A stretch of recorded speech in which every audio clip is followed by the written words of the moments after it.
பிரதமர் மதுராந்தகத்திலிருந்து ஹெலிகாப்டரில் கிளம்பியிருக்கிறார். அங்கிருந்து சென்னை வந்து சென்னையிலிருந்து பிரதமருடைய விமானம் டெல்லி செல்ல இருக்கிறது. 5 மணிக்கு அப்படின்னு திட்டமிடப்பட்டிருந்தது. 5:30 மணி, அரை மணி நேரம் தாமதத்தில் இது நடந்து கொண்டிருக்கிறது. ஸோ பிரதமர் இங்கே வந்து செல்வது 6 மணி அப்படின்னு 1 மணி நேரம் தாமதமாக இது மாறி இருக்குது அப்படின்றத நம்ம பார்க்குறோம். பிரதமருடைய ஹெலிகாப்டர் இப்போது மதுராந்தகத்திலிருந்து கிளம்பி இருக்கிறது.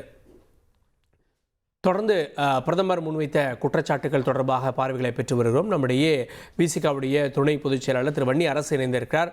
திரு வன்னி அரசு, தமிழ்நாட்டில் திமுக ஆட்சிக்கு எதிரான கவுண்ட் டவுன் தொடங்கிவிட்டது அப்படின்றாரு பிரதமர். மக்கள் இரட்டை இன்ஜின் சர்க்காருக்கு தயாராயிட்டாங்க அப்படின்றது பிரதமருடைய பார்வை.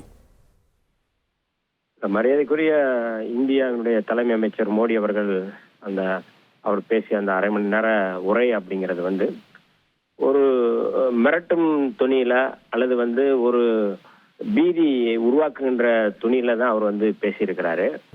பொத்தாம்பதுவா பேசியிருக்கிறாரு. இங்க போதைப் பொருட்கள் அதிகமாயிட்டு இருக்குன்னு சொல்லி ஒரு பொத்தாம்பதுவா சொல்றாரு. இன்னும் கூடுதலா திருப்பரங்குன்றத்துல ஒரு தீபத்தை கூட ஏற்ற முடியல அப்படின்னு சொல்லி ஒரு பிரதமர், இந்தியாவுடைய தலைமை அமைச்சராக இருக்கக்கூடிய ஒரு பொய்யை பச்சை பொய்யை அவர் சொல்லியிருக்கிறாரு. அப்படிங்கிற போது எவ்வளவு தேர்தல் நேரத்துல தேர்தல் வேலை ஆரம்பிச்சதுனால என்ன வேணாலும் பேசலாம் அப்படிங்கிற இடத்துக்கு நகர்ந்திருக்கிறாருன்னு தான் நம்ம சொல்ல முடியும். ஏன்னா திருப்பரங்குன்றத்துல அறநிலையத்துறை தீபம் ஏத்திருக்கு, வேற ஒரு இடத்துல தீபம் ஏத்திருக்கு தான் கேட்கறாங்க. வழக்கமா மரபு அடிப்படையில இந்த இடத்துல தீபம் ஏத்துவோம் அப்படிங்கறத ஏத்தி இருக்கிறாங்க. இன்னொரு இடத்துல தீபம் ஏத்த முடியாத இடத்துல அல்லது பிரச்சனைக்குரிய இடத்துல அல்லது அந்த தர்கா இருக்கிற இடத்துல ஏத்துவோம் சொல்லி கேட்கறத ஒரு பிரதமரே ஒரு வன்முறையை தூண்டுகின்ற வகையில், ரொம்ப முக்கியமா அவர் ஒரு தலைமை அமைச்சராக இருக்கக்கூடியவர், இந்தியா எல்லாருக்கும் இந்தியா மக்களுக்கு எல்லாருக்கும் பாதுகாப்பை வழங்கக்கூடிய ஒருவர், இந்த இடத்துல ஏத்தணும் சொல்லி தவறா சொல்ற ஒரு இடத்துல போய் அவர் அதை சொல்றது அப்படிங்கிறது நீதிமன்ற தீர்ப்பு சொல்றாரு. நீதிமன்ற உத்தரவிட்டாலும் அதை மதிக்கிறது இல்லைன்றாரு. பிரதமரா சொல்லலையா? இல்ல, நீதிமன்ற தீர்ப்பு அப்படின்னா எல்லா நீதிமன்ற தீர்ப்பையும் மோடி அவர்கள் எப்படி பாக்குறாரு அப்படிங்கிற கேள்வியை நான் முன்வைக்கிறேன். ஏன் ராமர் கோவில் பிரச்சனை தொடர்பா ராமர் இங்க கோயில் கட்டிக்கலாம், இன்னொரு இடத்துல பாபர் மசூதி கட்டலாம் சொல்லி ஒரு தீர்ப்பு வழங்கினாங்களா, அந்த தீர்ப்பை பிரதமர் மோடி அவர்கள் ஏதாவது நிறைவேற்றி இருக்கிறாரா, அதை பத்தி பேசி இருக்கிறாரா? அது இங்க மட்டும் நீங்க அதுக்கான மேல்முறையீடு இருக்கு, அதுக்கான எல்லா இப்ப அதை அப்பீல் பண்ணியிருக்காங்களா இல்லையா? ஏன் திரும்ப திரும்ப அதை பேசுறது மூலமா இங்கே ஒரு மத வன்முறையை, மத வெறுப்பை ஒரு பிரதமரை பேசி இருப்பது என்பது கண்டனத்துக்குரியது. இவர் ஒரு பொறுப்புள்ள ஒரு தலைவராக, பொறுப்புள்ள ஒரு பிரதமராக இருக்கிறது. நீங்க வாக்கு வங்கியை குசிப்படுத்துவதற்காக இதை செய்றீங்க அப்படின்றார். இப்ப வாக்கு வங்கினா பெரும்பான்மை வாக்குகளை வாங்குறதுக்கு தானே முயற்சி பண்ணுவாங்க. புரட்சியாளர் அம்பேத்கர் யாத்து கொடுத்த அரசியலமைப்பு சட்டத்துல சிறுபான்மை மக்களை பாதுகாக்கணும் அப்படிங்கிறது இருக்குது. ஆனால் நீங்க பெரும்பான்மை மக்களுடைய வாக்குகளை பெறணும்னா நேரம் தீபம் ஏற்றிருப்பாங்கல்ல.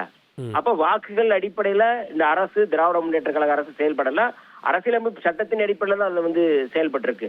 ஆனால் பிஜேபியோ அல்லது இதை முன்னிறுத்துகின்றவர்களோ வாக்கு அடிப்படையில பெரும்பான்மை வாக்குகளை கவர்வதற்காக தான் அவங்க பண்றாங்களே ஒழிய எந்த இடத்துல இந்த அரசியலமைப்பு சட்டத்தை மதிப்பதாக தெரியவில்லை. ஒண்ணு. ரெண்டாவது, போதைப் பொருள் சொல்றாரு, 2 சொல்றாரு. சிஎம்சின்னு ஒண்ணு சொல்றாரு, இந்த கிரைம் அப்படின்னு சொல்லி சொல்றாரு, மாஃபியா அப்படின்னு சொல்லி சொல்றாரு. அதுல corruption, mafia, crime, Sarkar, crime, right. இப்ப இந்த தேசிய குற்ற ஆவண காப்பகத்தின் அடிப்படையில நான் நேரடியா நம்ம அந்த ஆவண காப்பகத்தை எடுத்து போட சொல்லுங்க, பிரதமர் அவர்கள் அதை பத்தி பேசட்டும்.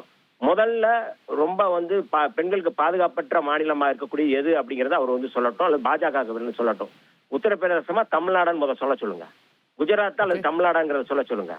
அப்ப இந்த இடத்துல ரொம்ப முக்கியமா திசை திருப்புகின்ற வேலையை, மக்களை ஏமாற்றுகின்ற வேலையை, டெல்லியில இருந்து இங்க பொய் சொல்லிட்டு போறாரு, டெல்லியில இருந்து உண்மைக்கு மாறான செய்தியை அவர் சொல்றாரு. அப்படின்னா இங்க எல்லாமே தரவுகள் இருக்கு.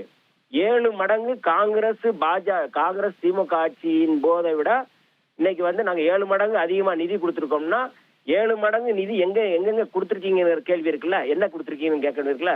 இன்னைக்கு முதலமைச்சர் 3148 கோடி எங்க அப்படின்னு கேட்கிறாருல, அதுக்கான ஏதாவது பதில் சொல்லியிருக்கிறார்? காலையிலேயே மாண்புமிகு முதல்வர் அவர்கள் அதுக்கான கேள்வி எழுப்பி டேக் பண்ணியிருக்கிறாரு.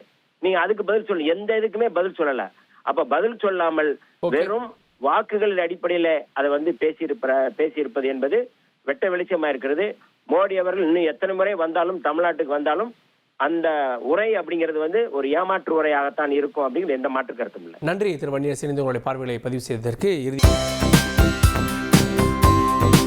தந்தி டிவியை உங்கள் கேபிள் டிவி ஆபரேட்டரிடம் இலவசமாக கேட்டு பெறுங்கள்.